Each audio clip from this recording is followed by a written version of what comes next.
Yeah. Assalamu alaikum everyone. Thank you for joining us. Start करते हैं आज का हमारा सेशन अल्लाह के बबरकत नाम से।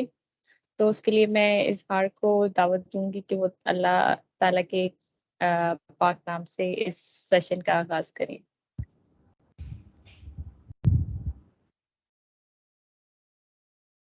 शुक्रिया जी।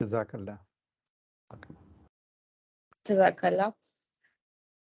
मूविंग फॉरवर्ड, आज का हमारा नेशनल आइडिया बैंक का जो ट्रेनिंग सेशंस चल रहे हैं सीरीज, तो उसका हमारा ये ट्रेनिंग सेशन है what are the good ideas.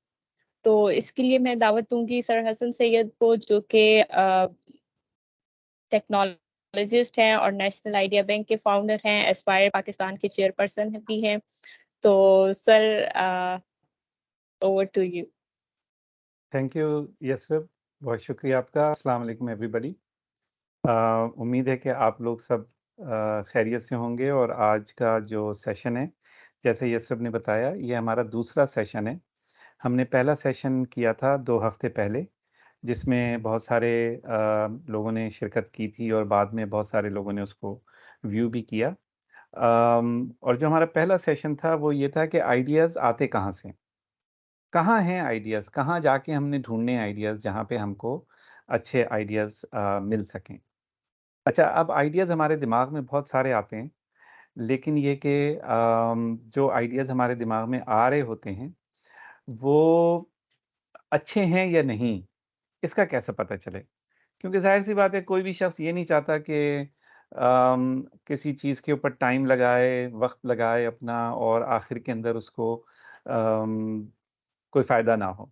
ठीक है ना? इंसान का एक्शन जो है वो इस यकीन की बुनियाद पर होता है कि उस एक्शन का कोई नतीजा निकलेगा।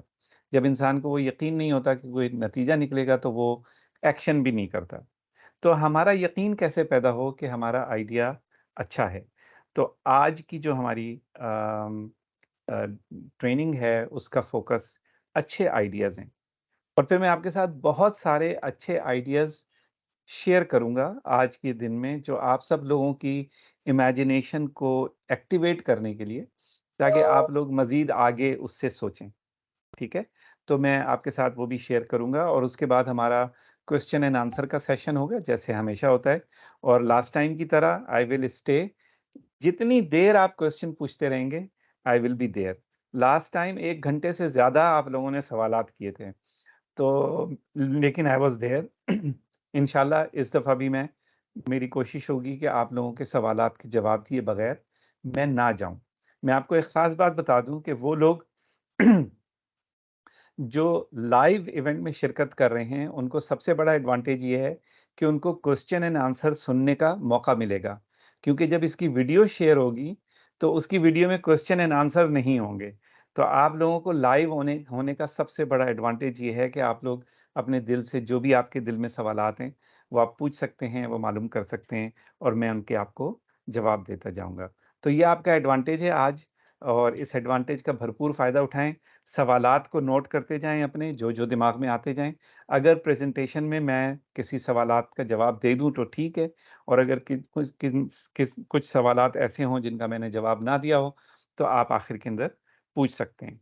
सवालात करने का तरीका ये होगा कि आपने अपना हैंड रेज़ करना है, और जिस ऑर्डर में हैंड रेज़ हुए हुए हैं, उसी ऑर्डर के अंदर मैं इनवाइट करूँगा लोगों को अपना सवाल करने के लिए। और वैसे आप चैट में भी अपना सवाल डाल सकते हैं, और हमारी टीम चैट में जो है वो अम, अ, फ़ौरन भी जवाब दे सकती है, और हो सकता है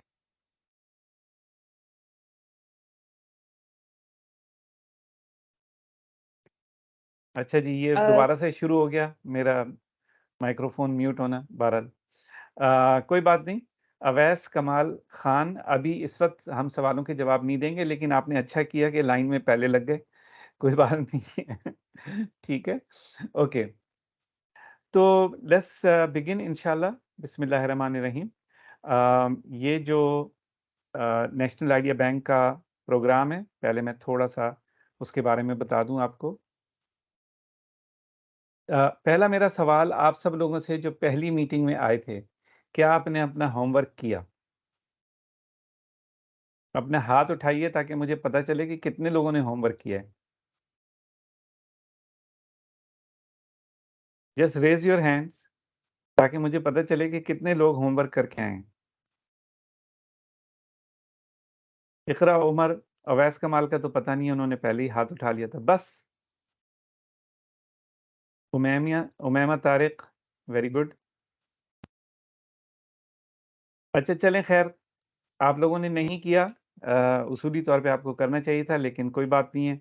अब ज़रूर जाके पिछली वीडियो देख के और होमवर्क कर लीजिएगा, क्योंकि आपके लिए ज़रूरी है कि आप एक पेस के ऊपर काम करें। तो आपका होमवर्क, आपको 5 आइडियाज़ लिस्ट करने थे और उनके बारे में जानना था, और जो मैंने आपको बताया था पिछली ट्रेनिंग के अंदर। तो कोई बात नहीं है, मेरा तारुफ यसरफ ने करा ही दिया है, तो लिहाजा मैं ज़्यादा इसके अंदर नहीं जाऊँगा। बस ये कि नेशनल आइडिया बैंक बुनियादी तौर पर मैं ये चाहता हूँ, या जो मैं चाहता था वो ये था कि अर्ली स्टेज के ऊपर जो आइडियाज़ हैं, उन आइडियाज़ को हम रिकॉग्नाइज़ कर सकें और उनको सपोर्ट कर सकें और उनको कन्वर्ट कर सकें स्टार्टअप्स में, ताकि वो कमर्शियली ऐसे वेंचर कमर्शियल बन जाएँ जिससे लोगों को आगे आमदनी का भी ज़रिया हो, अपनी खुद की, दूसरों के लिए भी रोज़गार हो, और क्या कहते हैं, अपना मुआशरे का भी एक पॉज़िटिव हिस्सा बने। इस साल का जो हमारा चैलेंज है, जो हमने सबके सामने रखा है, वो हमारा ट्रेड डेफ़िसिट है। ट्रेड डेफ़िसिट का मतलब ये है कि जितने हम इम्पोर्ट करते हैं और जितना हम एक्सपोर्ट करते हैं, उनके दरमियान क्या डिफ़रेंस है। तो जितना नेगेटिव के अंदर होगा उतना नुकसान होगा हमें, जितना पॉजिटिव में होगा उतना अच्छा होगा। हम लोग इस वक्त $40 बिलियन के डेफिसिट में हैं, यानी हर साल जो हम बाहर से चीज़ें मंगाते हैं वो हमारी एक्सपोर्ट से $40 बिलियन ज़्यादा की हैं। हमारे पास तो जहर खाने के भी पैसे नहीं है भाई, ये पैसे कहाँ से आएंगे? तो हमारी इनकम कम है और खर्चा हम बादशाहों की तरह कर रहे हैं। खैर उसमें बहुत सारी चीज़ें शामिल हैं। हमारे यहाँ बादशाही खर्चा करने के अंदर तो हम लोग मशहूर हैं, जिस तरह हम लोग करते हैं, लेकिन एक आम इंसान के लिए कोई लग्ज़री नहीं है। हम लोग तो मजबूरी के अंदर ये काम कर रहे हैं, जो चीज़ें हम खरीदते हैं, जब जब ज़रूरत होती है तो खरीदते हैं, मेजॉरिटी हमारी पॉपुलेशन। तो ये जो हमारा लाइफ़स्टाइल है एज़ अ नेशन, ये अनसस्टेनेबल है। ये लॉन्ग टर्म नहीं चल सकता। अभी तक तो हम माँग-माँग के उधार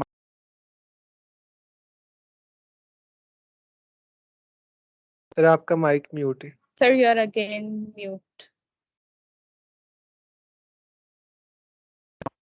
मुझे आप अनम्यूट कर दें या मुझे आप प्रेज़ेंटर बना दें, कोई ताकि ये प्रॉब्लम ना हो। ख़ैर एनीवेज़, तो मैं ये कह रहा था कि ये अनसस्टेनेबल है, हम इस तरह शाह खर्ची के साथ नहीं रह सकते और हमें अपनी हालत को बदलना होगा। तो हमारा जो चैलेंज है वो इस साल का ये है कि हम किस तरह इंक्रीज़ करें अपनी एक्सपोर्ट्स को और किस तरह रिड्यूस करें अपनी इंपोर्ट्स को। हम स्मार्ट लोग हैं।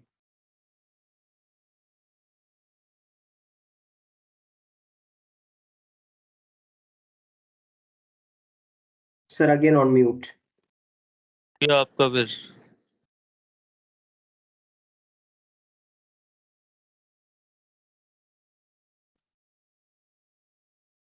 अच्छा, अगर तो कोई ये शरारत कर रहा है तो प्लीज़ ना करें। ये अच्छी बात नहीं है। आपको होस्ट बना दे ना कोई। मैं होस्ट ही हूँ, मैं तो ऑर्गेनाइज़र हूँ। तो बहरहाल नहीं तो otherwise I will have to figure आप आउट एक से सर आप टीम को टीम में रिस्ट्रिक्ट कर देना कि access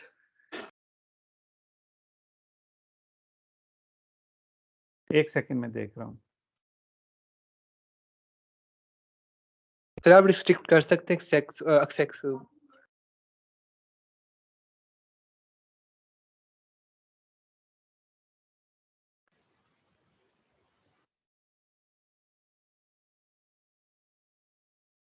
Okay, I've done some settings. So let's see कि क्या होता है. All right. So हम स्मार्ट लोग हैं और हम अल्लाह ताला ने हमें अच्छा दिमाग दिया है and we should be able to solve our problems अपनी मदद आपके तहत. किसी की तरफ नहीं देखना कि गवर्नमेंट ये कर दे, फला आदमी ये कर दे, नहीं. Whatever we can do ourselves. यही एस्पायर पाकिस्तान का भी ऑब्जेक्टिव है. हम पर्सनल एक्शन के ऊपर बिलीव करते हैं और कोई वजह नहीं है कि अगर हम मिल के ये तहैया कर लें कि हमने कोई प्रॉब्लम सॉल्व करनी है तो हम कर सकते हैं. आज से कोई 100 साल पहले अल्लामा इकबाल ने कहा था कि जहां ने ताज़ा की अफकार ताज़ा से है नमूद कि संगो खिश्त से होते नहीं जहां पैदा. कि इनोवेटिव आइडियाज से नए जहान बनते हैं. ठीक है, पिछली दफ़ा मैंने इसको काफ़ी लेंथ में एक्सप्लेन किया था, इस दफ़ा नहीं कर रहा हूँ. तो इनोवेटिव आइडियाज़ हमें चाहिए कि हम किस तरीके से इस प्रॉब्लम से निकलेंगे. ठीक है, तो नेशनल आइडिया बैंक ये चाहता है कि इस साल 15 ऐसे आइडियाज़ जो पाकिस्तान की ट्रेड डेफिसिट में $1 बिलियन या उससे ज़्यादा की कमी कर सकते हों बाय 2030. यानी नेक्स्ट 7 ईयर्स के अंदर उनके अंदर पोटेंशियल हो कि वो $1 बिलियन से ज़्यादा का इम्पैक्ट क्रिएट कर सकते हो. हाँ, हम उन आइडियाज़ को 15 आइडियाज़ को हम लेके चलेंगे. हम इंडस्ट्री को मिला रहे हैं ताकि उनमें इन्वेस्टमेंट हो, अच्छी बड़ी इन्वेस्टमेंट. हम एकेडेमिया को मिला रहे हैं ताकि उन आइडियाज़ के लिए जो नॉलेज चाहिए उस तक एक्सेस हो, जो कैपेसिटी चाहिए वो हम क्रिएट कर सकें. और आप लोग अपने स्मार्ट दिमाग के साथ, अपनी मेहनत के साथ उसमें शामिल हों और हम इंशाल्लाह कोशिश करेंगे कि आप सब लोगों को एक रास्ते पे डालें जिससे आप लोग अपने आइडियाज़ को रियलिटी में ला सकें. तो ये हमारा इस साल का है. So let's talk about good ideas. Good ideas को समझने के लिए पहले हमें समझना पड़ेगा कि इनोवेशन कितने किस्म की होती है. तो बुनियादी तौर पर इनोवेशन के 4 जिसको आप कहें फ्लेवर्स हैं जो आमतौर पे इस्तेमाल होते हैं. उसके अंदर जो डिसाइडिंग फैक्टर्स हैं वो 2 हैं कि टेक्नोलॉजी किस किस्म की है और मार्केट किस किस्म की है. अगर मौजूदा टेक्नोलॉजी है और उसी मार्केट के अंदर आप कोई चेंज कर रहे हैं, मिसाल के तौर पे माइक्रोसॉफ्ट अपना ज़ूम है, तो ज़ूम जिन लोगों को इस वक़्त मार्केट हो रहा है उन्हीं को होता रहे, लेकिन वो ज़ूम को कुछ बेहतर बना दें, उसमें कोई नया फीचर ऐड कर दें, so that will become incremental innovation.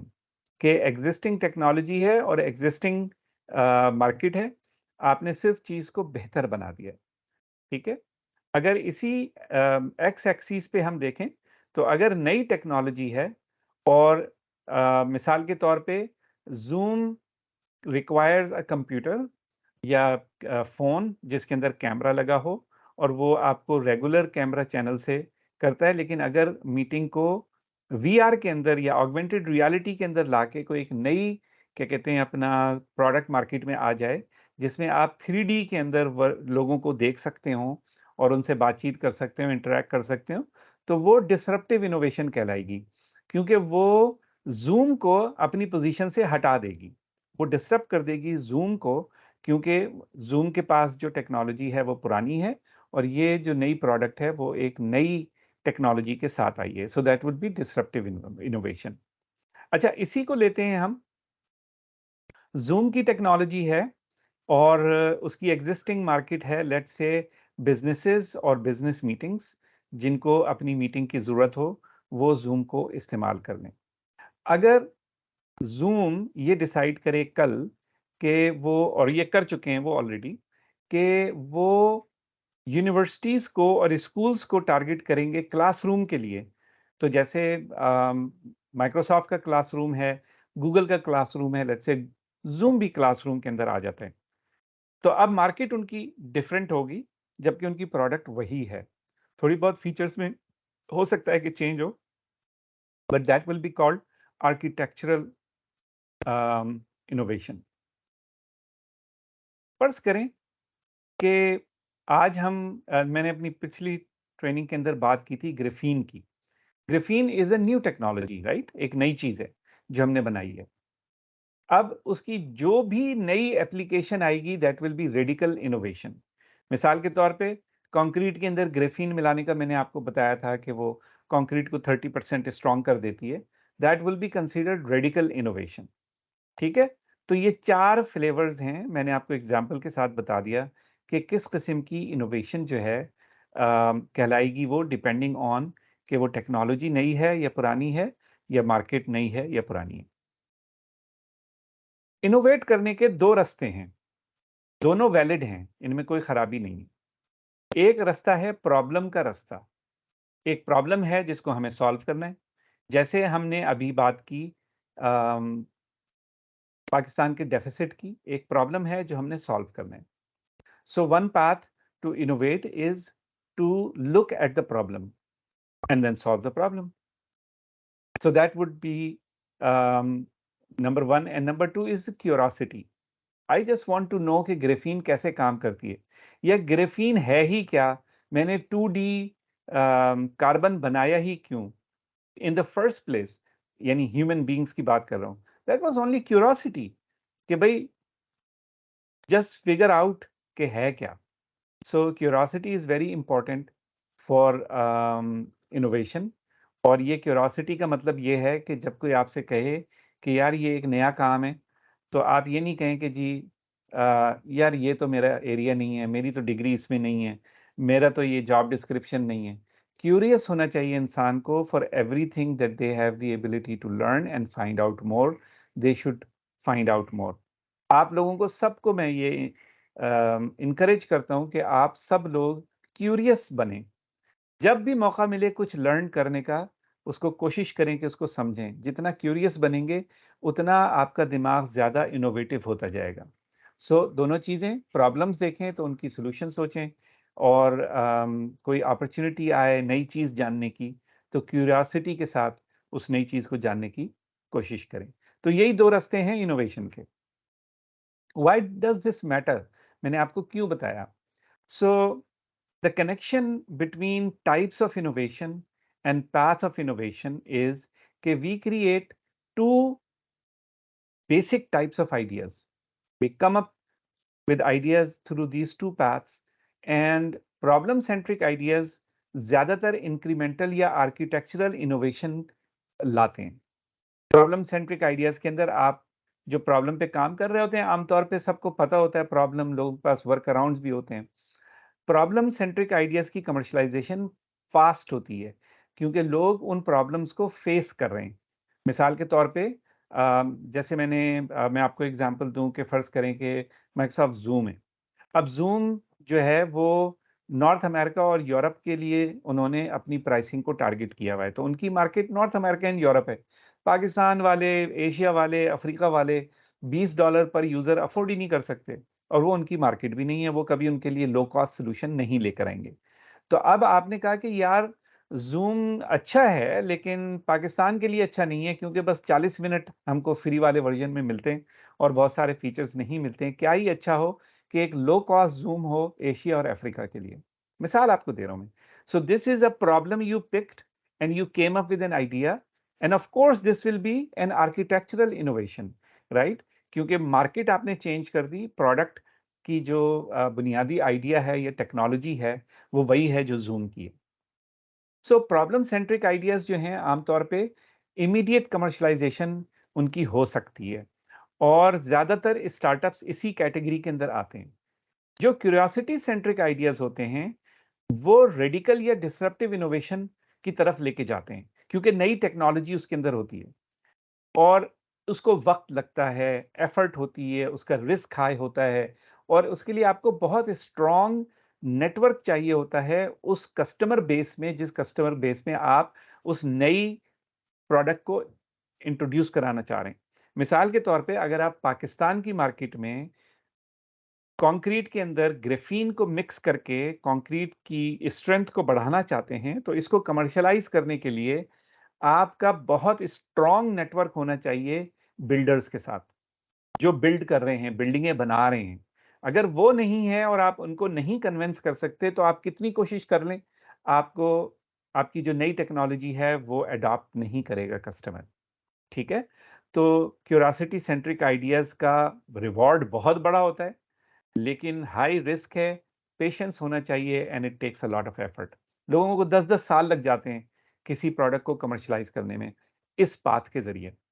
तो आप यकीनी तौर पर सोचें, ऐसे आइडियाज़ लाइफ चेंजिंग आइडियाज़ होते हैं, ऐसे आइडियाज़ दुनिया के अंदर इम्पैक्ट पैदा करते हैं। लेकिन अगर आपको इमीडिएट फोकस करना है, तो प्रॉब्लम सेंट्रिक आइडियाज़ के ऊपर फोकस करें। प्रॉब्लम को देखें, क्योंकि वो प्रॉब्लम जो लोग फेस कर रहे हैं, उनको कोई ना कोई सॉल्यूशन चाहिए। ठीक है? मेरा माइक्रोफ़ोन म्यूट तो नहीं हुआ बीच में? आप लोग बता दीजिएगा प्लीज़ अगर माइक्रोफ़ोन म्यूट हो जाए। यसरिन? सही है सर, सही हुँ। है, स्मूथली है। ओके। सो कौन-सी प्रॉब्लम्स हैं, जिनको सॉल्व करना चाहिए, या कौन-सी आइडियाज़ हैं जो कि एक अच्छी प्रॉब्लम को सॉल्व करने के अंदर हमें असेस करने में हमें मदद करेंगी? तो बुनियादी तौर पर आपको पता होना चाहिए कि जो प्रॉब्लम आप सॉल्व करने जा रहे हैं, वो कितनी बड़ी है। कितनी बड़ी से मतलब ये है कि कौन लोग इस प्रॉब्लम को फेस कर रहे हैं। मिसाल के तौर पे मैं एक पेशेंट जो डॉक्टर के पास जाता है, उसके लिए एक ऐप बना देता हूँ कि वो डॉक्टर के पास जो उसको जाना है रेगुलरली, तो उस ऐप को पता हो, वो ऐप ऑटोमैटिकली डॉक्टर से अपॉइंटमेंट ले ले और मेरे नेक्स्ट अपॉइंटमेंट में मुझे याद दिला दे। अब बज़ाहिर तो ये लगता है कि सारे जितने भी लोग डॉक्टर के पास जाने वाले हैं, वो इस ऐप को इस्तेमाल करेंगे, लेकिन ऐसा नहीं है। उसकी वजह ये है कि मेजॉरिटी लोगों के पास उनको ये नीड ही नहीं है कि उनको ये पहले से बताया जाए, वो खुद ही अपने आप को मैनेज कर लेते हैं। दूसरा ये कि ये भी है कि इस तरह के जो एप्लीकेशंस हैं, वो वही लोग इस्तेमाल करते हैं जिनको टाइम का प्रॉब्लम होता है। तो जो लोग बहुत ज़्यादा मसरूफ़ होते हैं, बहुत ज़्यादा मसरूफ़ हैं, इसका मतलब ये है कि वो किसी डिमांडिंग प्रोफ़ेशन में हैं, इस वजह से उनको ज़रूरत होगी। सो यू सी, जो बज़ाहिर एक बड़ी मार्केट लग रही थी, अचानक से बहुत छोटी हो गई। तो आपको पता होना चाहिए कि आप जो प्रॉब्लम सॉल्व करने जा रहे हैं, वो किसकी है और वो कितने ज़्यादा लोग। जितने ज़्यादा लोग होंगे, उतना अच्छा है। नंबर 2, वो कितनी पेनफुल है। क्या उसकी वजह से काम रुक जाता है लोगों का? और जितना ज़्यादा पेनफुल होगी कोई चीज़, उतना ज़्यादा कस्टमर चाहेगा कि यार ये हमारे लिए हल हो जाए। ठीक है? तो ये दूसरा एलिमेंट है आपकी थिंकिंग के अंदर, जो आपको पता होना चाहिए कि कितनी पेनफुल है। अच्छा, इस प्रॉब्लम की वजह से पैसे का कितना नुकसान हो रहा है? पैसे के नुकसान का मतलब क्या है? पैसे के नुकसान का मतलब ये है कि आपका टाइम ज़ाया हो रहा है, तो वो भी पैसे का नुकसान है। अगर आपकी क्वालिटी ख़राब है और लोग आपकी चीज़ें वापस कर रहे हैं, ये भी आपके पैसे का नुकसान है, राइट? या आपके पास कस्टमर नहीं आ रहे ज़्यादा, ये भी आपके पैसे का नुकसान है। तो फाइनेंशियल लॉस क्या है? क्योंकि जब आप किसी को भी फाइनेंशियल गेन्स के ऊपर कोई चीज़ ऑफ़र करते हैं, वैल्यू प्रोवाइड करते हैं, तो उसका बेचना आसान होता है, बनिस्बत इसके कि आप उसको सॉफ्ट वैल्यू प्रोवाइड कर रहे हो। जी, आपके कस्टमर खुश हो जाएँगे। कस्टमर खुश हो जाने का कोई फ़ायदा नहीं है। कस्टमर खुश होकर बाय करें, कस्टमर खुश होकर दूसरों को रेफ़र करें ताकि मेरा बिज़नेस बढ़े। That is the connection that you need to be able to make and prove कि आपकी सॉल्यूशन जो आप बनाने जा रहे हैं, वो इस प्रॉब्लम को सॉल्व करने में हेल्प करेगी, जिसकी वजह से ये फाइनेंशियल लॉस आपका रुक जाएगा। लास्ट पॉइंट ये है कि कोई ऐसी प्रॉब्लम नहीं होनी चाहिए जो आपके दिमाग की पैदावार हो, बल्कि ऐसी प्रॉब्लम होनी चाहिए जो कस्टमर रिकॉग्नाइज़ करता हो कि उसको ये प्रॉब्लम है। ठीक है ना? मिसाल के तौर पे आप एक ऐप बना लें टीचर्स के लिए, जो टीचर्स को स्टूडेंट्स को ऑर्गेनाइज़ करने के अंदर हेल्प करे और उनके ग्रुप्स बना के वो उनको मुख्तलिफ प्रोजेक्ट्स दे सकते हैं। आपने कहा यार ये तो बड़ी इम्पोर्टेंट चीज़ है, सारे टीचर्स दुनिया में मेरे कस्टमर होंगे।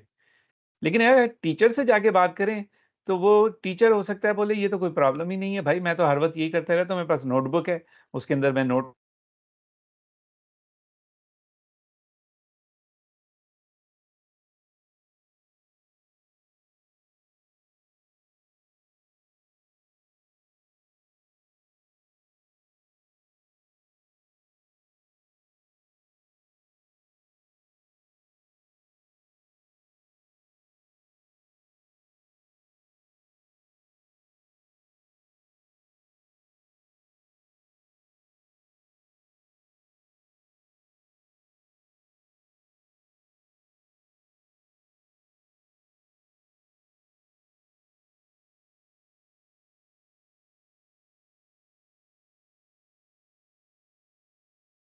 हेलो।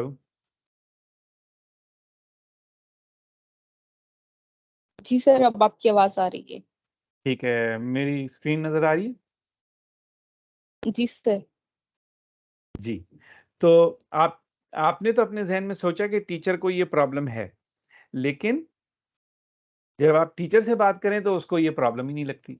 तो a good problem has to be big ताकि उसकी मार्केट बड़ी हो, हैज़ टू बी पेनफुल तो कस्टमर चाहता हो कि उसको उसकी सॉल्यूशन हो। It should have big financial losses जिसकी उस प्रॉब्लम की वजह से लोगों को बहुत नुकसान हो रहा हो और वो लोग रिकॉग्नाइज़ कर रहे हों कि उनकी ये प्रॉब्लम है, ठीक है? ये एक good problem this is a good problem to solve. जब इस प्रॉब्लम को सॉल्व करने का आइडिया लेकर आएंगे that will be a good idea. ठीक है, अच्छा, गुड आइडिया का दूसरा एलिमेंट होता है आप जो उस आइडिया को सॉल्व करने वाले हैं। जब एक प्रॉब्लम तो अच्छी हो सकती है लेकिन क्या आप उस प्रॉब्लम को सॉल्व कर सकते हैं? उसके लिए आपको अपने आप से सवाल करना पड़ेगा कि क्या मेरे पास इस प्रॉब्लम की डीप नॉलेज है? मैंने खुद एक्सपीरियंस किया है, मल्टीपल टाइम एक्सपीरियंस किया है। क्या मैं ऐसे बहुत सारे लोगों को जानता हूँ जो ये प्रॉब्लम एक्सपीरियंस कर रहे हैं? क्या मैंने उनसे बात की है और उन्होंने कहा है कि हाँ भाई ये बहुत बड़ी प्रॉब्लम है? और क्या मैं सॉल्यूशन बना सकता हूँ? क्या मैं प्रोवाइड कर सकता हूँ वो सॉल्यूशन? किसी और के बगैर, मैं अपनी बात कर रहा हूँ या मेरे साथ अगर 2 दोस्त हैं तो हम 3 दोस्त मिलके क्या ये प्रॉब्लम सॉल्व कर सकते हैं? अगर तो इसका जवाब नहीं में है, तो मेरा आइडिया अच्छा नहीं है। यकीनी तौर पे अच्छा आइडिया किसी और के लिए है कि वो ये देखे बोले यार ये प्रॉब्लम अच्छी है, मैं सॉल्व कर सकता हूँ, तो किसी और के लिए अच्छा हो सकता है, आपके लिए नहीं। तो एक आइडिया के अच्छा होने में एक पार्ट है कि वो प्रॉब्लम इतनी अच्छी है कि उसको सॉल्व किया जाए और दूसरा पार्ट ये कि आपके पास वो जो सॉल्यूशन आप देने वाले हैं, क्या वो आप फिक्स कर सकते हैं उस प्रॉब्लम को अपनी सॉल्यूशन के ज़रिए? ये दूसरा सवाल है। तो आपका खुद का जानना चीज़ों को, आपका खुद का नॉलेज का होना, आपकी खुद की कमिटमेंट अ, उसको ऐड किए बगैर आप नहीं बता सकते कि is it a good idea और नॉट। ठीक है? तो प्रॉब्लम के साथ आप खुद अपनी असेसमेंट भी करें। उसके बाद तीसरा पार्ट ये है कि जो आपकी सॉल्यूशन है, वो रोबस्ट है कि नहीं है? जो भी सॉल्यूशन आप सोच रहे हैं। तो एक रोबस्ट सॉल्यूशन क्या होती है? एक रोबस्ट सॉल्यूशन ये होती है कि वो आसान हो इस्तेमाल करने में, जो प्रॉब्लम के पेन पॉइंट्स हैं उनको एड्रेस करती हो, ठीक है? यानी बिल्कुल क्लियरली जो आप बता रहे हैं कि भई ये प्रॉब्लम की वजह से ये पेन है, तो वो उनको एड्रेस करती हो। In addition to addressing the pain points, it should provide some additional gain जिसको आइसिंग ऑन द केक कहें कि कस्टमर को ये लगे कि यार मेरा पेन तो जा ही रहा है लेकिन उसके साथ-साथ मुझे कुछ एडवांटेज भी हासिल हो रहा है। Number 4 it does not require customer to change their behaviour radically यानी जिस तरीके से वो काम कर रहे हैं उसको बिल्कुल अपसाइड डाउन ना कर दें। जितना ज़्यादा डिसरप्ट करेंगे उनके डेली के काम के बिहेवियर को, उतना ज़्यादा उनका डिसीजन कि वो आपकी प्रोडक्ट इस्तेमाल करें या ना करें, उतना उनका मुश्किल होता जाएगा। इसलिए ईज़ी टू यूज़ का मतलब यही है कि वो आसानी से उसको अडॉप्ट कर सकते हैं। लास्ट पॉइंट ये कि उस सॉल्यूशन को अडॉप्ट करने के लिए कस्टमर का डिसीजन आसान हो। ऐसा नहीं हो कि आप किसी के पास जाएँ कि यार ये $10 मिलियन इन्वेस्ट करो और फिर उसके बाद तुम देखना क्या नतीजा निकलता है, ज़बरदस्त काम हो जाएगा। तो यकीन करें कि वो मेजॉरिटी इन्वेस्टर बोलेगा पागल हो गई भाई, मैं 10 हो गया हूँ, $10 मिलियन करके फिर देखूं, पहले मुझे बताओ तो सही इसका वाकई में कोई फायदा होगा या नहीं होगा। सो आपकी सोल्यूशन अगर ऐसी है जिसमें आप चाहते हैं कि कोई बहुत सारे पैसे खर्च करे अपफ्रंट, तो उसका बेचना बहुत मुश्किल होगा। So you need to have a robust solution. ये आपका तीसरा इवैल्यूएशन है। तो पहला evaluation, is it a good problem, जैसे मैंने बताया। दूसरा evaluation, myself, my team, मेरे दोस्त, हम जो मिलके इसके ऊपर काम कर रहे हैं, हमारी क्या नॉलेज है, हमारी क्या सोल्यूशन है। जो हमारी सोल्यूशन हो वो इजी टू यूज हो, पेन पॉइंट्स को एड्रेस करती हो, कुछ एडिशनल गेन प्रोवाइड करती हो, कस्टमर को फोर्स ना करे कि रेडिकली अपनी चीज़ों को चेंज करें, और कस्टमर के लिए आसान हो डिसीजन लेना कि या आई कैन टेक इट। ठीक है जी। उसके बाद आता है लास्ट सवाल। जब ये सारी चीज़ें आपके पास हैं, ये इतना मुश्किल काम नहीं है, लेकिन ये सब रिसोर्सेज आपके पास होनी चाहिए in order to be successful. अब अच्छे आइडिया से आप नेक्स्ट लेवल के ऊपर आ गए। वो ये है कि अच्छे आइडिया को एग्जीक्यूट करने के लिए आपके लिए सब चीजें आपके पास मौजूद हैं या नहीं है, and then you can spend time to actually address the gaps. Number 1, expertise to develop the product. Number 1 चीज है, अगर आपके पास एक्सपर्टीज नहीं है प्रोडक्ट डेवलप करने की, तो आप दूसरा बंदा ढूंढें जो उस प्रोडक्ट को आपके साथ मिलकर डेवलप करना चाहता हो और इस प्रॉब्लम को सॉल्व करने में एक्साइटेड हो। ये अगर आपको नहीं मिलता, आपके पास एक्सपर्टीज नहीं है, तो आप आगे नहीं बढ़ पाएंगे। नंबर 2, आपके पास जब ये आ जाए बंदा, तो आपके पास एक मिनिमम वायबल प्रोडक्ट होनी चाहिए ताकि आप अपने कस्टमर को कन्वर्ट कर सकें। और अगर आप मिनिमम वायबल प्रोडक्ट बनाने के काबिल नहीं हैं, तो आपको अपनी एक्सपर्टीज, क्योंकि अगर ये सवाल, इस सवाल का जवाब यस में है, तो इस सवाल का जवाब नो में नहीं हो सकता। तो अगर आपके पास एक्सपर्टीज हैं तो आप एमवीपी बना लेंगे। नंबर 3, जिस कस्टमर को आप टारगेट कर रहे हैं उस तक एक्सेस होना चाहिए। 15, 20, 50, 100 कस्टमर तक आप पहुंच सकते हो, ताकि आप उनको जाके बता सकें कि भाई देखें, ये हम सोल्यूशन आपकी प्रॉब्लम के लिए लेकर आ रहे हैं।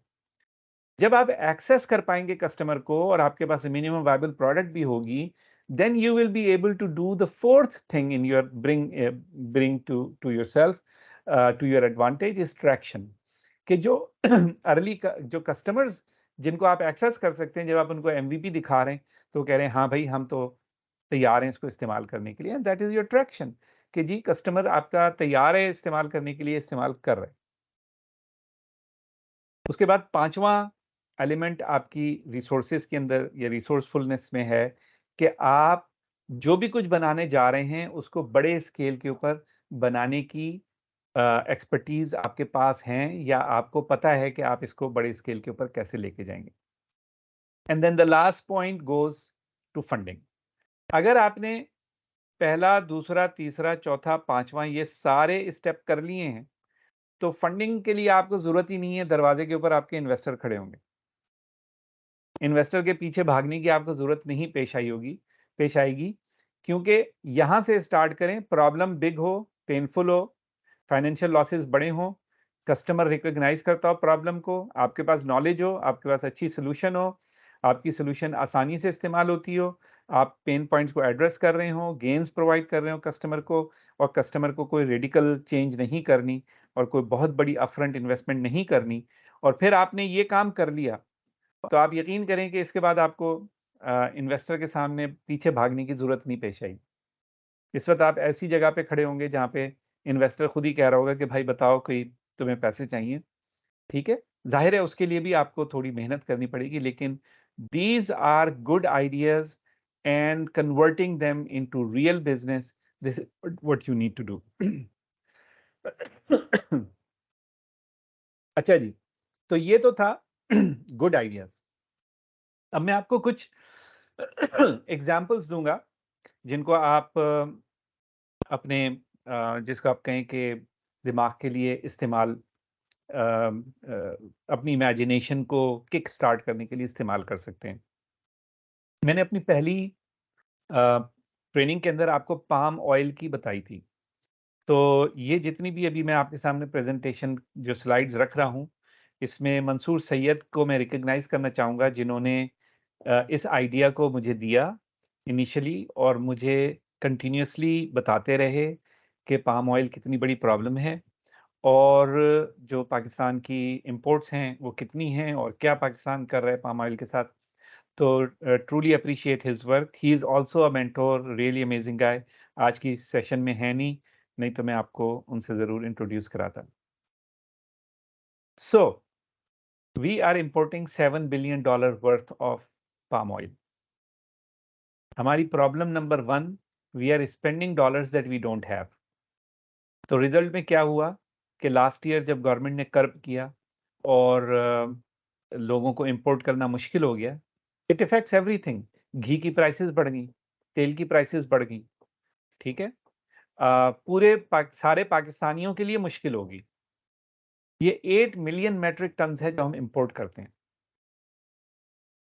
सबसे बड़ा जो इकोनॉमिक डिसएडवांटेज है वो ये है कि 8 मिलियन टन्स जो हम मंगा रहे हैं उसके ऊपर हम शिपिंग चार्जेस दे रहे हैं और ये शिपिंग चार्जेस हमारी जो तेल की कॉस्ट जिसके ऊपर हम खाने का तेल खरीद रहे हैं उसके ऊपर ऐड होते हैं। तो जस्ट डू द मैथ, आपको होमवर्क दे रहा हूं मैं।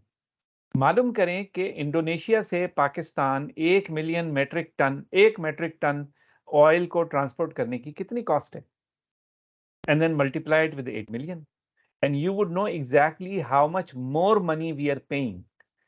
The cost of importing palm oil from somewhere else is huge because of one big factor, freight और clearance. ये सारे के सारे जो क्या कहते हैं इंपोर्ट कर रहे हैं हम 8 मिलियन मेट्रिक टन्स, उनके ऊपर वो पैसे ऐड हो रहे हैं। कौन इनको इंपोर्ट कर रहा है? वनस्पति घी वाले सारे, डालडा हो गया और तलो हो गया, I don't know, there so many जो ये घी बना रहे हैं, they use palm oil as one of the basic ingredient. फिर प्रोसेस फूड्स हैं, soap, shampoo, cream, beauty products हैं, उसके अंदर इस्तेमाल होता है। तो ये कंज्यूमर हैं इसके, ये लोग इसको मंगाते हैं और फिर इसको इस्तेमाल करते हैं। सो हमने जैसे कहा था $7 billion, it's very big, it's very painful.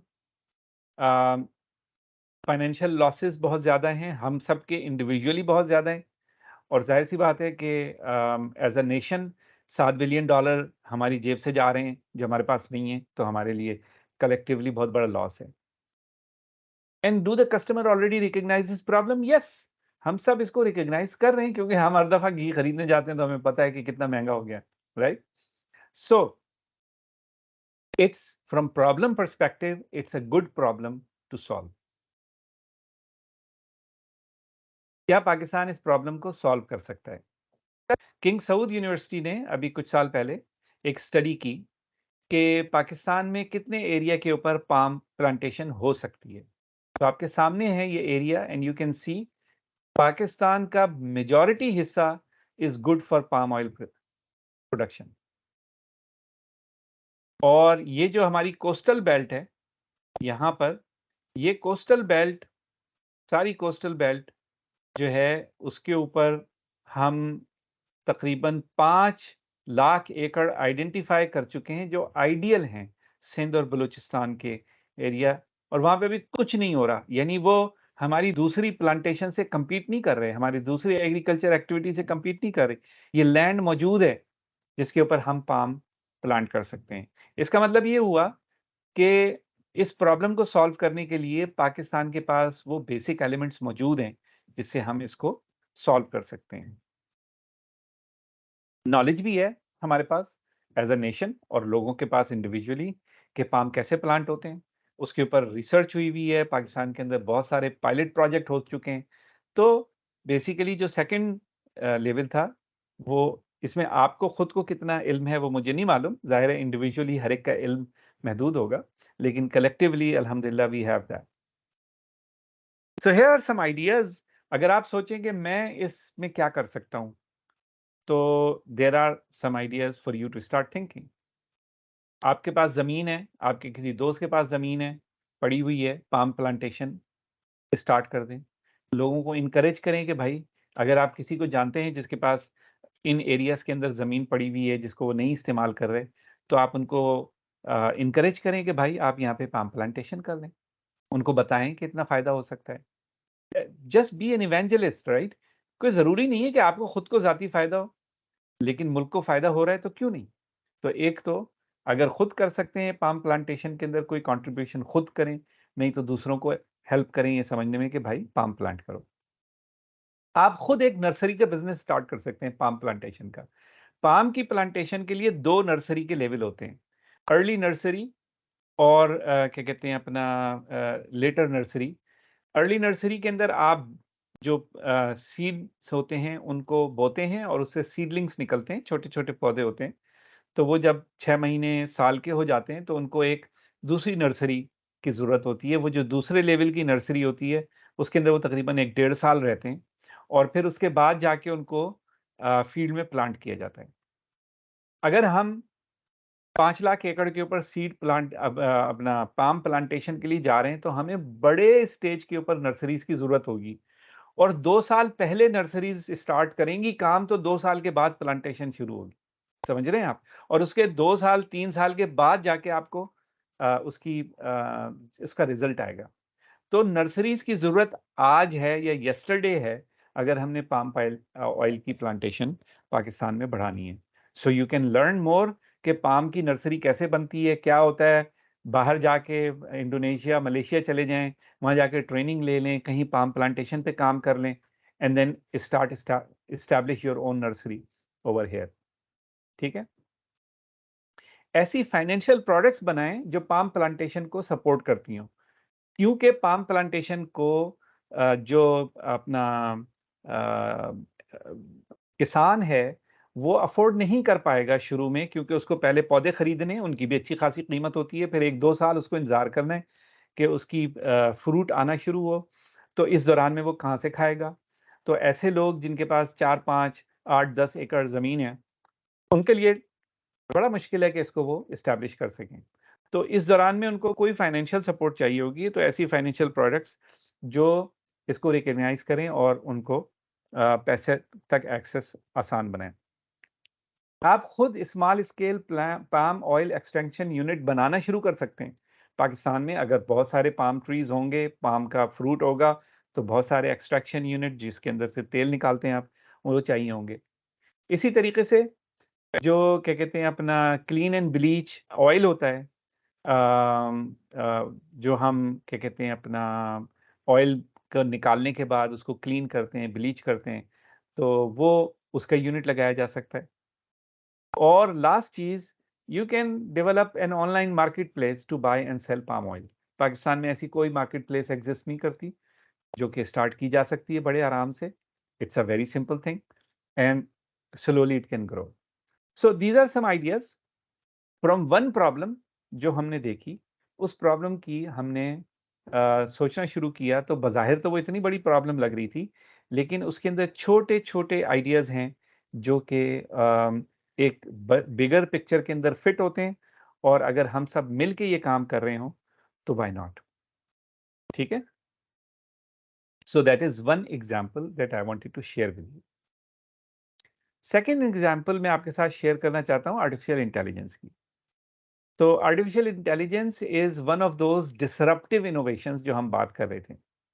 Disruptive innovation का मतलब ये है नई टेक्नोलॉजी है, लेकिन एग्जिस्टिंग एप्लीकेशंस अभी उसकी रेडिकल इनोवेशन मुश्किल है, क्योंकि उसके नए जो क्या कहते हैं एप्लीकेशंस हैं वो शायद अभी इतने सामने ना आए एकदम, लेकिन एग्जिस्टिंग इंडस्ट्री के अंदर, एग्जिस्टिंग मार्केट्स के अंदर artificial intelligence can do a lot of things. 15.7 trillion dollars, तकरीबन 16 ट्रिलियन डॉलर की अपॉर्चुनिटी है जो artificial intelligence is going to create. Problem क्या है कि दुनिया में शॉर्टेज है ऐसे लोगों की जो एआई पे काम कर सकते हो, और companies can not find those good people to work on their AI projects, जिसकी वजह से companies are missing the opportunity to benefit from the AI revolution, and which is a big problem. अगर आप सोचें कि अगर कोई कंपनी तेज़ी के साथ अपने आप को आगे नहीं बढ़ा पा रही, तो दूसरी कंपनियां आगे निकल जाएंगी, तो उनकी एग्जिस्टेंस का प्रॉब्लम हो जाएगा। So it's a huge pain point for the companies. तो अगर हम अपना लिटमस चेक देखें तो it's a big problem, $15.7 trillion, it is very painful. The financial loss is very big क्योंकि companies can go extinct, some companies will close because of this. So अगर उन्होंने अपने आप को ट्रांसफॉर्म नहीं किया, अगर उन्होंने अपने आप को इस नई टेक्नोलॉजी के साथ इसकी अडॉप्शन नहीं की, then they will go extinct. So this is one of those threatening positions in which companies will do whatever it takes to survive. और बहुत सारे कस्टमर दुनिया में ऑलरेडी इसको रिकग्नाइज कर रहे हैं, नॉट एवरीबडी। सो अभी भी बहुत सारे बिजनेसेस हैं जो समझते हैं कि पता नहीं यार एआई आएगी नहीं आएगी, पता नहीं कब आएगी, अभी तो 10 साल लगेंगे, 20 साल लगेंगे, but they will recognize very soon. तो हमारी जो प्रॉब्लम के मैग्नीट्यूड और प्रॉब्लम की रेडीनेस के हवाले से कस्टमर की बात थी, दैट इज देयर। पाकिस्तान का पोटेंशियल एआई में क्या है? पाकिस्तान 5वीं लार्जेस्ट यंग पॉपुलेशन है दुनिया में। एआई पे काम करने के लिए लोग चाहिए, हमारे पास लोग हैं, लेकिन अभी इसको मैं आगे मजीद बताऊंगा। 20,000 आईटी ग्रेजुएट्स हैं बस हमारे साल के, और उन 20,000 में से 10% ऐसे हैं जिनको जो जॉब के काबिल हैं एक्चुअली। तो सिर्फ 2,000 ऐसे हैं इंडस्ट्री के पॉइंट ऑफ व्यू से जो रेडी हैं। हमारे 5 लाख ग्रेजुएट्स हैं यूनिवर्सिटीज के, और अगर हम 2 साल की डिग्री कॉलेजेस को भी मिला लें तो 7.5 लाख स्टूडेंट्स एनुअली हमारे यूनिवर्सिटी से पढ़ के निकलते हैं। सो इट्स अ गुड पोटेंशियल, लेकिन अभी हमें बहुत काम करना है। हमारे पास एजुकेशन की कैपेसिटी बहुत लिमिटेड है। 5 लाख कुछ भी नहीं है। 5 लाख एनुअल की कैपेसिटी, अगर हम कहें 10% 20% उसमें किसी काम के हैं, तो ये लाख लोग मिले। ये लाख लोग तो पाकिस्तान में ही कंज्यूम हो जाते हैं। आपको पता है जो अच्छे समझदार लोग हैं, पढ़ के निकलते हैं, उनको जॉब मिलने में प्रॉब्लम नहीं होती है। जॉब मिलने में प्रॉब्लम उनको होती है जो सिर्फ यूनिवर्सिटी की पढ़ाई के ऊपर फोकस कर रहे होते हैं। तो जो लोग जो हैं अपने स्किल्स डेवलप करते हैं, सॉफ्ट स्किल्स, अपनी hard skills during this time, तो वो लोग कामयाब ज़्यादा होते हैं। इसी वजह से जो ग्रेजुएट्स यूनिवर्सिटी के हैं उनके पास रेलेवेंट स्किल्स नहीं है, और हर कोई जानता है इस प्रॉब्लम को। इंडस्ट्री वाले भी, एकेडेमिया वाले भी, they all know this problem. और हमारे स्टूडेंट्स को इंटरनेशनल मार्केट का तो बिल्कुल भी एक्सपोजर नहीं होता, जबकि एआई की सारी जॉब्स बाहर की हैं। हमारी टोटल आईटी वर्कफोर्स भी बहुत कम है, अच्छे लोग नहीं मिलते पाकिस्तान में। हमारी आईटी वर्कफोर्स सिर्फ 3 लाख की है। प्रॉब्लम यह है कि दुनिया की जितनी बड़ी इकोनॉमीज हैं वो अट्रैक्ट कर रही हैं अच्छे टैलेंटेड आईटी के लोगों को। तो पाकिस्तान के अच्छे जो आईटी के टैलेंटेड लोग हैं ज़्यादातर वो बाहर चले जाते हैं। तो जो प्रोड्यूस भी होते हैं वो बाहर चले जाते हैं, जो अच्छे होते हैं। और जो अच्छे पाकिस्तान में रह जाते हैं वो ज़्यादातर ज़ाहिर है अपनी मजबूरियों की बिना के ऊपर रह रहे हैं। अगर उनको अपॉर्चुनिटी मिले तो शायद वो भी चले जाएं। ठीक है, तो ये चैलेंजेस हैं पाकिस्तान के। अब इन चैलेंजेस को मद्देनजर रख के और जो अपॉर्चुनिटी मैंने बात की है, हम क्या कर सकते हैं? आइडियाज। एआई एक्सपोर्ट के अंदर हम वोकेशनल ट्रेनिंग इंस्टीट्यूट से स्टार्ट कर सकते हैं नॉन आईटी ग्रेजुएट्स को एआई सिखाने के। आईटी ग्रेजुएट्स को एआई सिखाने के तो बहुत सारे इंस्टीट्यूशंस हैं वोकेशनल ट्रेनिंग के। पाइथन सीख लो, जावा सीख लो, ये सीख लो, वो सीख लो। लेकिन जो नॉन आईटी ग्रेजुएट्स हैं उनको हम कैसे इस बैंड वैगन के ऊपर ला सकते हैं? Number 2, soft skill training program for job readiness. Pakistan में ऐसे बहुत ही कम प्रोग्राम हैं जो, आपको पता है कि जो लोगों को जो जॉब मिलती है उसके अंदर जो टॉप फैक्टर्स हैं वो आपकी हार्ड स्किल्स नहीं है, वो आपकी सॉफ्ट स्किल्स हैं, जिसकी वजह से जॉब मिलती है। कम्युनिकेशन आपकी वर्क एथिक्स, ठीक है, आपका क्या कहते हैं अपना कोलैबोरेशन, टीम वर्क, लोगों के साथ काम करने की सलाहियत, ये चीज़ें देखी जाती हैं जॉब में। हम लगे हुए होते हैं कि पाइथन सीख लें और एक और सर्टिफिकेट कोर्स कर लें, ये भी कर लें, वो भी कर लें, लेकिन for the most part job मिलने के लिए आपको बिजनेस की नॉलेज, बिजनेस की अंडरस्टैंडिंग, सॉफ्ट स्किल्स ये होनी चाहिए। तो इसके लिए कोई स्ट्रॉन्ग ट्रेनिंग प्रोग्राम्स एग्जिस्ट नहीं करते पाकिस्तान में, सो you can start that. Remote job placement centres for north America and Europe, huge opportunity. Training centres जिनका काम ही ये हो कि रिमोट जॉब्स जो अवेलेबल हैं उनके ऊपर लोगों को प्लेसमेंट के लिए कैसे तैयार किया जाए, क्योंकि जॉब्स तो अवेलेबल हैं। आज आप जाके देखें लिंक्डइन के ऊपर या दूसरे जॉब इंजन्स के ऊपर कितनी जॉब्स के ऊपर लिखा हुआ है रिमोट ओके। हर एक चाह रहा है कि हम बंदा कहीं पे भी हो हम हायर कर लें, लेकिन ऐसे पाकिस्तानी बच्चे जो हायरिंग के लिए रेडी हों वो नहीं एग्जिस्ट करते। उनको कोई बताने वाला नहीं है कि आप कैसे तैयार हों, कैसे अप्लाई करें, क्या करना होगा आपको, आप अपनी सॉफ्ट स्किल कैसे डेवलप करेंगे। तो ये एक मेजर चैलेंज है, इसके लिए आप काम कर सकते हैं। अगर आप अच्छे हैं मार्केटिंग के अंदर या आपका अच्छा नेटवर्क है तो आप बिजनेस डेवलपमेंट सर्विसेज ऑफर कर सकते हैं आईटी कंपनीज को कि वो एआई की सर्विसेज आपके थ्रू जो है वो नॉर्थ अमेरिका और यूरोप के अंदर मार्केट करें। And then you can also make AI based technology products जो आप पाकिस्तान से एक्सपोर्ट करने के काबिल हैं। पाकिस्तान में भी इस्तेमाल करें और पाकिस्तान से एक्सपोर्ट भी करें। So these are some ideas जो मैं आप लोगों के साथ शेयर करना चाह रहा था। हमारी टाइम तकरीबन पूरा होने वाला है, लेकिन मेरे पास एक पूरा एनर्जी का सेक्शन है। तो मैं ऐसा करता हूं कि पहले एनर्जी के सेक्शन को स्किप करके बाकी की स्लाइड कंप्लीट कर लेता हूं। फिर मैं आपसे पूछूंगा कि अगर आप लोग चाहते हैं तो मैं एनर्जी वाले पार्ट को भी थोड़ा आपके साथ एक्सप्लोर कर लूंगा। It's an extensive portion and I don't want to go into that unless you guys are ready. ठीक है, तो मैं इसको तेजी के साथ आगे लेके जा रहा हूँ। And then I'm just going to go on NIB3 present vision. Last year मैंने आप लोगों के साथ लास्ट ट्रेनिंग में भी मैंने आपके साथ शेयर की थी कि पाकिस्तान को एक ऐसा सिस्टम इकोसिस्टम बनाना है जो दुनिया भर में रिकग्नाइज हो for scientific research and commercialization of innovative ideas to grow the knowledge base economy in Pakistan. इस साल हमारे पास 50 होस्ट यूनिवर्सिटीज़ हैं जो एज अ होस्ट हमारे साथ शामिल हैं और वो अपने अपनी यूनिवर्सिटीज़ के अंदर इस वक्त एक competition already tomorrow would be the first day that they will be starting. तो आपकी यूनिवर्सिटी अगर होस्ट यूनिवर्सिटी है तो आप जो है वो अपनी यूनिवर्सिटी की साइट पे या सोशल मीडिया पे कल देखेंगे।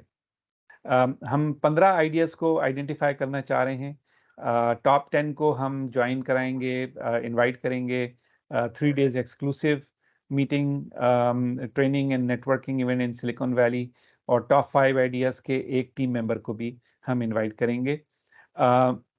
And then we will also get them one on one meetings with top investors in Silicon Valley. सारे रनर अप जितने भी होंगे उनको एस्पायर के बूट कैंप्स के अंदर हम इनवाइट करेंगे, और जितने नेशनल रनर होंगे उनको हम इनवाइट करेंगे कि अगर वो रेडी हैं। जाहिर है पाक एंजल्स की इन्वेस्टर नेटवर्क की अपनी रिक्वायरमेंट है, लेकिन we will send an special invite to them to apply for the Pak angels. और अगर उनका प्रोसेस एक रिगरस प्रोसेस है, if you qualify then you will be able to reach to the angel investors. Industry academia partnership में हम match making करेंगे, जहां पे आपके आइडियाज़ के साथ जो आपकी कंपनीज जिनके थ्रू आप बेच सकते हो अपने प्रोडक्ट को, उनको मिलाया जाएगा, यूनिवर्सिटीज़ को मिलाया जाएगा। नेशनल इंटरनेशनल प्रमोशन है और 300 इनोवेटर की एलुमनाई ऑलरेडी हमारी है, and then we will be making even a stronger alumni this year. 2 level के ऊपर कंपटीशन होगा। प्रोविंशियल लेवल पे पहले होगा, नेशनल लेवल पे दूसरे लेवल है। प्रोविंशियल लेवल कंपटीशन 16 दिसंबर को होगा। प्रोविंशियल अवार्ड्स जो हैं वो 30 दिसंबर को दिए जाएंगे, और इंशाल्लाह अवार्ड की सेरेमनी 4 प्रोविंसेस और 2 रीजन्स डिपेंडिंग ऑन के कितने आइडियाज़ वहाँ पर आए हैं, तो अप टू 6 एरियाज़ के अंदर होगी। और जो गवर्नर्स हैं उन सूबों के, उन एरिया के जो भी हेड हैं, उनको इनवाइट किया जाएगा अवार्ड्स देने के लिए। नेशनल कंपटीशन 15 फरवरी को होगा और 28 फरवरी को फिनाली होगी जिसमें प्रेसिडेंट ऑफ पाकिस्तान अवार्ड्स देंगे। तो ये हमारी टाइमलाइन है, इसको जहन में रखिएगा। हमारा ट्रेनिंग का स्केड्यूल भी जहन में रखें। 17 सितंबर को हमारा पहला ट्रेनिंग हुआ था, हमारी पहली ट्रेनिंग थी। 1 अक्टूबर को ये दूसरी ट्रेनिंग है। 15 अक्टूबर को 11 बजे मेकिंग कमर्शियल सेंस, ये हमारी तीसरी होगी। 29 अक्टूबर को how to be successful in NIB3, और 12 नवंबर को how to submit your idea, और 19 नवंबर को हम एक स्पेशल सेशन करेंगे जिसमें सब लोग आके मिलके हम सब जिस वक्त सेशन में होंगे उस वक्त अपना आइडिया सबमिट कराएंगे और जो सवालात होंगे उस दौरान में हमारी टीम उनके जवाबात आपको देती रहेगी। तो ये टोटल ट्रेनिंग का प्रोग्राम है। कुछ इंपॉर्टेंट लिंक्स आपके लिए, nibpk.org नेशनल आइडिया बैंक की वेबसाइट है। फेसबुक के ऊपर आप जाकर अभी फॉलो करें, अगर आप फॉलो नहीं कर रहे हैं नेशनल आइडिया बैंक को, facebook.com/national idea bank, और अगर लिंक्डइन पे फॉलो करना चाहें तो सेम linkedin.com/company/national idea bank। मैं आपको चाहूँगा कि आप लोग एस्पायर पाकिस्तान को भी ज्वाइन करें, एस्पायर पाकिस्तान को देखें। Aspire Pakistan is the global host for national idea bank. ये एस्पायर पाकिस्तान का इनिशिएटिव है और एस्पायर पाकिस्तान, जैसे मैंने आपको बताया, वी बिलीव इन एक्शन। तो अगर आप समझते हैं कि खुद से कोई काम करना चाहिए आपको पाकिस्तान की प्रॉस्पेरिटी के लिए, खुशहाली के लिए, तो ज्वाइन एस्पायर पाकिस्तान। तो ये कुछ इंपॉर्टेंट लिंक्स हैं। अच्छा जी, एक दोबारा से रिकैप क्विकली, अच्छा आइडिया क्या है? Big problem which is faced by lots of people, causing them pain and loss, and they recognize it. You have an easy to use solution and you have the needed resources. So if you can say yes to all these, then basically you have a good idea. ठीक है? हमारी next training अक्टूबर 15 को होगी 11 बजे। अपना calendar set कर लें। मैं यहाँ पे रुकूंगा 1 मिनट के लिए और मैं चाहूँगा कि आप इन दोनों ग्रुप्स को ज्वाइन कर लें व्हाट्सएप के ऊपर अभी। And I am watching on WhatsApp कि कौन ज्वाइन कर रहा है। पहला ग्रुप है हमारा सोशल एम्पलीफायर का। हमें आपकी ज़रूरत है, जैसे हम आपके ऊपर मेहनत कर रहे हैं, आपको हम हेल्प कर रहे हैं, आपकी ट्रेनिंग के अंदर आपको आगे हम लेके चल रहे हैं, लेकिन हम एक वॉलंटियर ऑर्गेनाइजेशन है। हम सब काम ये वॉलंटियर कर रहे हैं, हम किसी से इसके पैसे नहीं ले रहे, हमारी सारी टीम वॉलंटियर है। ठीक है? तो हमें हेल्प चाहिए और आप लोग अगर हमारी हेल्प करेंगे तो हमें बहुत खुशी होगी। तो पहला पार्ट है social media amplifier group. Social media amplifier group इसलिए है कि व्हाट्सएप के ऊपर हम आपके साथ सोशल मीडिया के मैसेजेस शेयर करेंगे और आपने उनको आगे शेयर करना होगा। तो अगर सिंपल सा एक्ट है, हम दिन भर पता नहीं कितने काम करते हैं सोशल मीडिया के ऊपर, ये ज़्यादा से ज़्यादा 1-2 पोस्ट आएंगी एक दिन के अंदर जो आपने रीपोस्ट करनी होंगी, एम्पलीफाई करना होगा उनको अपने अकाउंट से। तो बहुत ही आसान काम है और आप सब लोग इसको ज्वाइन कर लें। nibpk.org/SMA, that is social media amplifier. तो आप ऑटोमेटिकली जो है वो हमारे इस ग्रुप को ज्वाइन कर लेंगे। ये बहुत इंपॉर्टेंट है क्योंकि अगर हम अपने मैसेज को नहीं पहुंचा सके आगे तो हमारे लिए मुश्किल होगी और आप लोगों का भी कंपटीशन इंटरेस्टिंग होगा। अगर ज़्यादा लोग देखने वाले होंगे, आपके आइडियाज़ को शोहरत ज़्यादा मिलेगी। अगर ज़्यादा लोग जो हैं वो इन अपडेट्स को देख रहे होंगे और कर रहे होंगे। दूसरा जो हमारा ग्रुप है वो है इनोवेटर्स का ग्रुप। जो लोग ये समझ रहे हैं आज इस ट्रेनिंग को देखकर या बाद में रिकॉर्डिंग को जो देख रहे होंगे, वो अगर वो ये समझ रहे हैं कि हम कोई आइडिया हमें भी पिच करना चाहिए NIB3 में, तो please join this group nibpk.org/IamReady। ये ग्रुप NIB3 का इनोवेटर्स का ग्रुप है और इनको हम मजीद हेल्प प्रोवाइड करेंगे ताकि वो अपने आइडियाज़ को अच्छे तरीके से सबमिट करवा सकें और ज़्यादा सक्सेसफुल हों।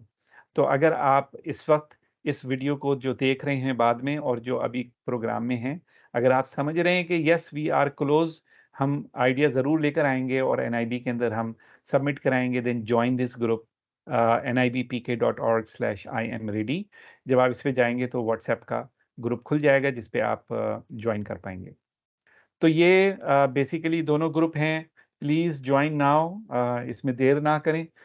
मैं देख रहा हूँ कि काफ़ी सारे लोगों ने ऑलरेडी ज्वाइन किया है माशाल्लाह। Thank you so much guys. और जिन्होंने नहीं किया है मैं उनसे रिक्वेस्ट करूँगा कि वो भी ज्वाइन कर लें nibpk.org/SMA एंड nibpk.org/IamReady। ओके जी, before going into question and answer, मैं इस वक्त यहाँ पर अपनी शेयरिंग को स्टॉप कर रहा हूँ और मैं आपसे एक सवाल करता हूँ डिपेंडिंग आप सब लोग जो हैं इसके ऊपर जवाब थम्स अप की सूरत में दे सकते हैं. So let's see how many thumbs up we get out of this question. जो मेरा सवाल है वो ये है कि क्या आप मेरे साथ जो मैं एनर्जी की जो स्लाइड्स हैं जिसमें एनर्जी के आइडियाज़ मैंने प्रेजेंट करने हैं, क्या आप वो देखना चाहेंगे? उसमें 20 मिनट लगेंगे.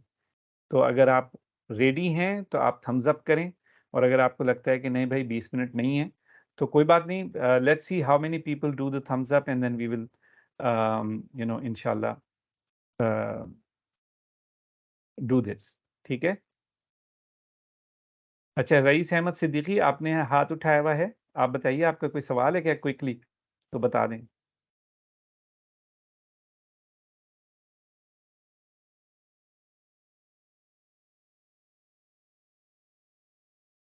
जी रईस बोलिए.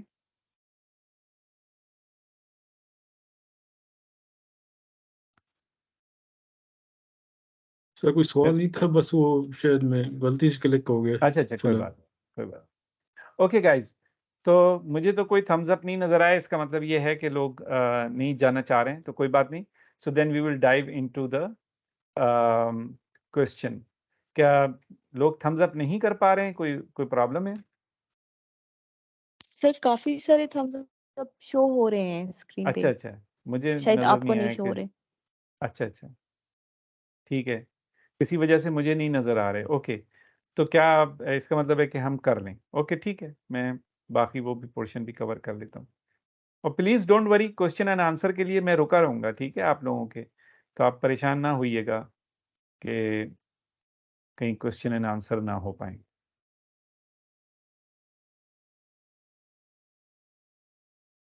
ये जो आइडियाज़ मैं आपके साथ शेयर कर रहा हूँ, ये इसलिए शेयर कर रहा हूँ ताकि आपका क्रिएटिव प्रोसेस किक स्टार्ट हो सके.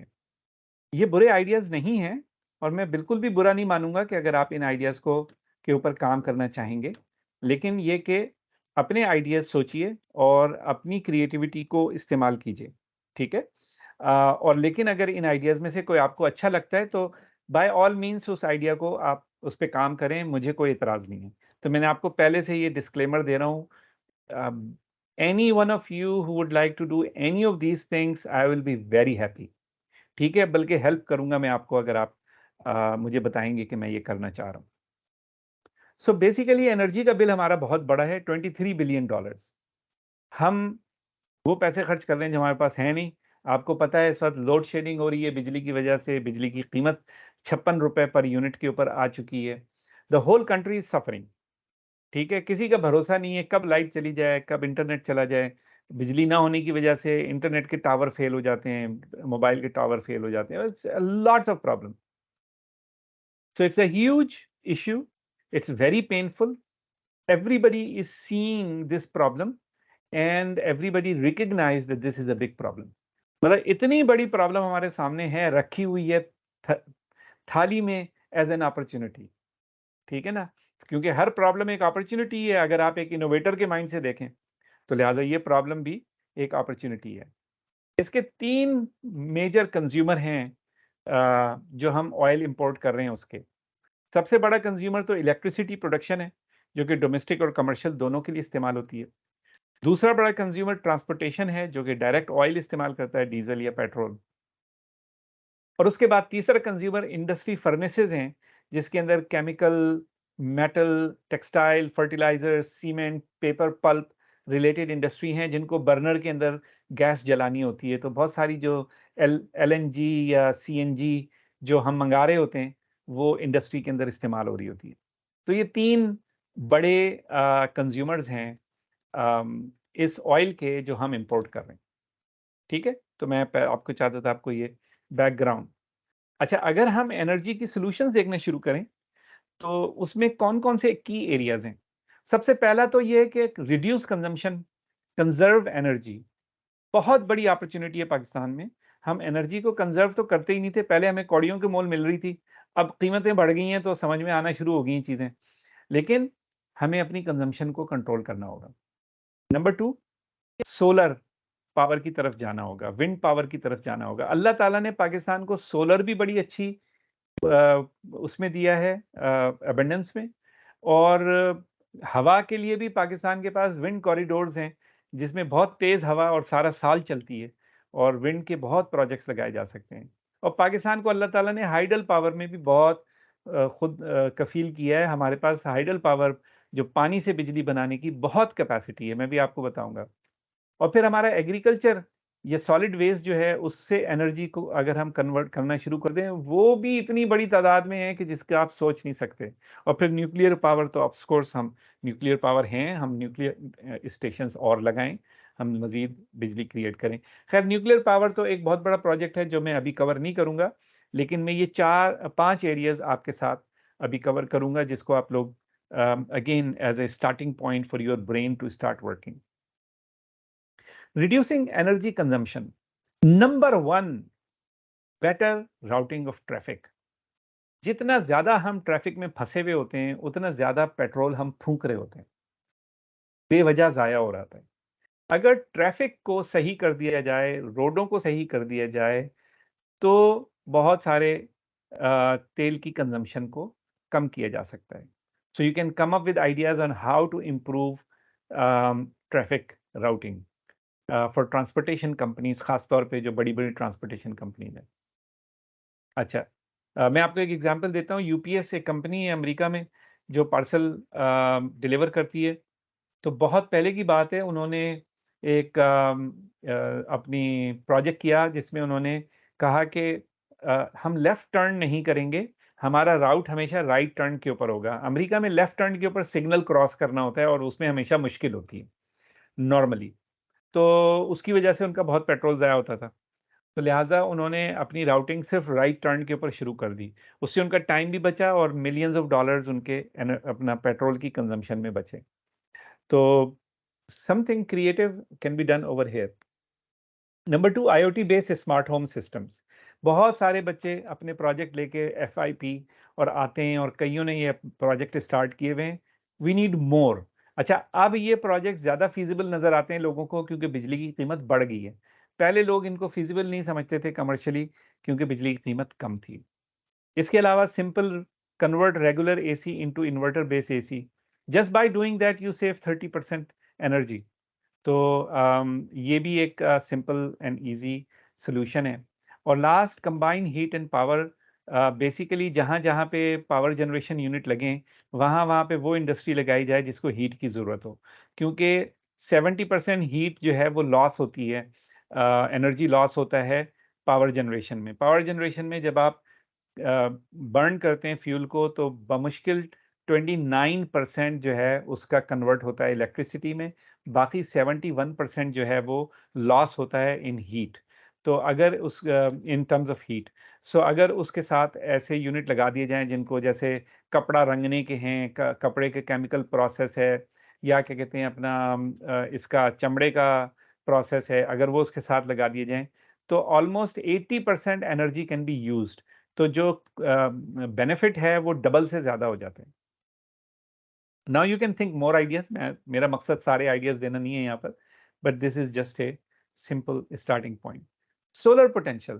पाकिस्तान का सोलर पोटेंशियल इतना ज़्यादा है कि हम तसव्वुर नहीं कर सकते। हमारे पास अल्लाह ताला ने दिन के 10 घंटे ऑन एवरेज धूप दी है हमें, ठीक है।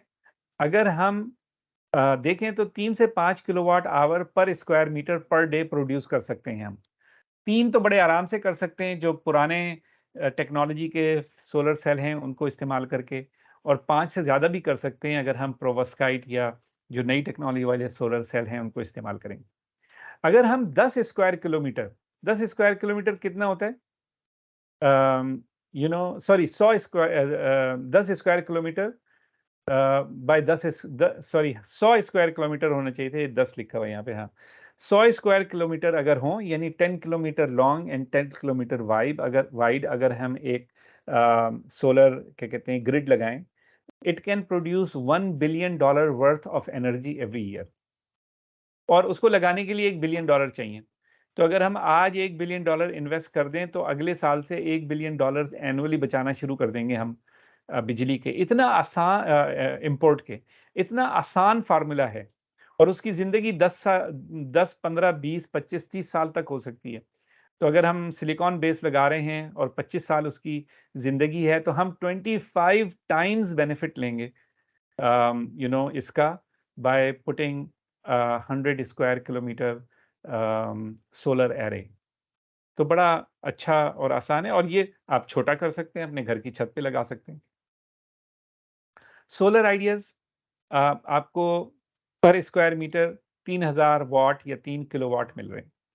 तो अगर आपकी छत जो है 10 स्क्वायर मीटर की है, तो आप क्या कहते हैं अपना 30 किलोवाट एक दिन के अंदर जनरेट कर सकते हैं। 30 किलोवाट का मतलब ये है कि 56 रुपए की अगर आप बिजली ले रहे हैं, तो आप हिसाब लगा लीजिए कि आप एक दिन के अंदर कितने पैसे की बिजली जनरेट करेंगे। तो 30 का मतलब ये हुआ कि आप तकरीबन 1500 रुपए रोज़ाना की बिजली जनरेट कर रहे होंगे। तो do the math. Invest 1 billion today, ये तो मैं अभी बता ही चुका हूँ। सोलर सेल मैन्युफैक्चरिंग पाकिस्तान में नहीं है। प्रोवोस्काइट जो कि नई टेक्नोलॉजी है, it can be produced in smaller production units. तो अगर हम इस टेक्नोलॉजी को पाकिस्तान में लाएं, अगर आप इसको लर्न करें, इसके बारे में जानें, और आप इसको पहले अपने पास घर पे बनाएं, लैब में बनाएं, और फिर अपनी मैन्युफैक्चरिंग यूनिट्स लगाएं, तो that's a good technology to work on. Home solar installers, अगर आप किसी तरह होम सोलर इंस्टॉलर खुद बन जाएं, दूसरों को हेल्प करें, या होम सोलर इंस्टॉलर्स का काम आसान कर दें, तो then basically this could be a very good business. It's a good idea. Solar system rental, कि आप 5 साल के लिए, 10 साल के लिए, लोग अफोर्ड नहीं कर सकते सोलर सिस्टम खरीदना, उनके पास पैसे नहीं है इतने ज़्यादा, so you can start rental program जो उनको आसानी से बेनिफिट हो जाए और उनकी जो प्रॉब्लम है इलेक्ट्रिसिटी की, वो उससे जान छूट जाए। कम्युनिटी ओन्ड सोलर जनरेशन, आपने रिसेंटली सुना होगा कि एक गांव ने वापडा को कहा कि अपने खंबे ले जाओ यहाँ से। तो developing solutions that can provide community own solar generation opportunity, ताकि ज़्यादा गांव जो हैं वो वापडा को बोलें कि भाई खंबे ले जाओ अपने। तो ये किया जा सकता है, and this require some thinking. Yes, of course you need to develop a product, लेकिन it is not an impossible thing, it can be done. Inverter Pakistan में नहीं बनते हैं, सोलर के लिए इन्वर्टर चाहिए होते हैं। पाकिस्तान में कोई इन्वर्टर नहीं बन रहा, मैंने नहीं देखा अभी तक। So we can start inverter production in Pakistan. Wind की साइड पे विंड टरबाइन मैन्युफैक्चरिंग, छोटे जो माइक्रो टरबाइन होते हैं वो हम बना सकते हैं। छोटे टरबाइन जो हम रूरल एरियाज़ के अंदर या इवन अर्बन एरियाज़ के अंदर जहाँ पे हवा होती है, जैसे कराची है, तो वहाँ पे विंड टरबाइन लग सकते हैं। विंड टरबाइन सोलर से सस्ते हैं और अपनी कैपिटल कॉस्ट के अंदर, तो उनकी कीमत थोड़ी कम होती है। लेकिन उनकी प्रोडक्शन जो है वो हैवीली डिपेंडेंट ऑन विंड, तो हमें पता होना चाहिए कि उस एरिया में कितनी विंड है। जनरेटर, जो जिस जनरेटर से बिजली जनरेट होती है वो पाकिस्तान में नहीं बनता, तो हम पाकिस्तान में उनकी असेंबली शुरू कर दें। And then community owned wind farms, specially for rural areas, के जहाँ पे एक गांव को जो है पूरे एरिया को, 5 गांव को, 10 गांव को एज अ को-ऑप जो है वो एज मेंबर बन जाएं उसके, और सबको एक सेंट्रल विंड फार्म से जो है बिजली मिल रही हो। वेस्ट टू एनर्जी, एक हमारी एनआईबी के पहले ईयर की स्टार्टअप थी, उसका अब नाम है पाक बायो एनर्जी। वो यही काम कर रहे हैं। Basically they take agriculture waste and convert it into pellets, जो इंडस्ट्री के अंदर फर्नेसेस में एलपीजी की जगह के ऊपर इस्तेमाल हो जाते हैं, या कोयले की जगह पर। तो जो हम बाहर से मंगा रहे हैं कोयला, और बाहर से मंगा रहे हैं एलपीजी, उसकी जगह जो हमारा एग्रीकल्चर वेस्ट है उसी को इस्तेमाल कर लें, which is very good. Pakistan में इसकी बहुत कैपेसिटी है। मिसाल के तौर पे सिर्फ सिंध के अंदर 30 million tons of agriculture waste is available to convert into energy, and that alone is $7 billion worth of energy जो हम इंपोर्ट कर रहे हैं। तो agriculture waste to pellets, agriculture waste to syngas, जो दूसरा या biodiesel can be produced using agriculture waste through a process called pyrolysis. You can look for it, you can understand it is a simple process. It requires some, of course, technological advancement. तो हमारी जो पहला जो हमारा NIB का competition था, उसका एक नेशनल विनर के पास पायरोलिसिस की सोल्यूशन भी है, जो उसने खुद डिज़ाइन की है पाकिस्तान के लिए। सो that is again, it is possible, हम कर सकते हैं पाकिस्तान में। और सॉलिड वेस्ट को भी गैस के अंदर या डीजल में कन्वर्ट किया जा सकता है, और इसके लिए भी काम किया जा सकता है, लेकिन ये टेक्नोलॉजी पहले हमें समझनी पड़ेगी, हमें इस्तेमाल करना पड़ेगा। ये एक नई इंडस्ट्री है ऑल टुगेदर जो हमें इस्टेब्लिश करनी पड़ेगी। पाकिस्तान का पानी से बिजली बनाने का पोटेंशियल 60,000 मेगावाट का है या 60 गीगावाट। पाकिस्तान की इस वक्त की टोटल प्रोडक्शन से ज़्यादा पाकिस्तान पानी की जो अनटैप पोटेंशियल है उससे बिजली क्रिएट कर सकता है। और इसमें जो खास तौर पे इंपॉर्टेंट चीज़ है वो ये कि माइक्रो हाइड्रो पावर टर्बाइंस, छोटे 5 किलोवाट के, 10 किलोवाट के, जो जगह जगह स्ट्रीम्स में लगाए जा सकते हो, तो बनाए जा सकते हैं। ठीक है, तो वो क्या कहते हैं, अपना पाकिस्तान में उसकी कोई मैन्युफैक्चरिंग नहीं हो रही है। और इसी तरीके से उनको इंस्टॉल करने के लिए जो लोग चाहिए, उनकी कंपनियां भी पाकिस्तान को चाहिए, ताकि हम ज़्यादा से ज़्यादा जगहों पे जहाँ पे पोटेंशियल है वहाँ पे हम इनको हाइड्रो पावर को इंस्टॉल कर सकें। इट्स गुड मनी, राइट, कि इंस्टॉलेशन के भी पैसे हैं और जब बन जाएंगी, लग जाएंगी, तो जो बिजली प्रोड्यूस हो रही है, that is a lot of money. बिजली is money, right. Every kilowatt produce is 56 rupees. So, you know, if you think of it, that's a lot of money in this business. So, ये मैंने कुछ ideas आपको share करने थे। तो इंशाल्लाह next जो इवेंट होगी उसके अंदर हम बात करेंगे making commercial sense. Commercial sense कैसे हमारे आइडियाज के अंदर आए, तो that would be also very valuable, क्योंकि सारे आइडियाज जब तक कि फाइनेंशियल एस्पेक्ट को वो ना देखें और उनको सस्टेन नहीं किया जा सके फाइनेंशियली, तो उनका फ़ायदा कुछ नहीं है। So that would be an interesting conversation with you guys. इंशाल्लाह हम कोशिश करेंगे कि ज़्यादा इंटरेक्टिव करें नेक्स्ट वाले सेशन को। Thank you everyone, take care and good luck with your ideas. अल्लाह हाफिज़।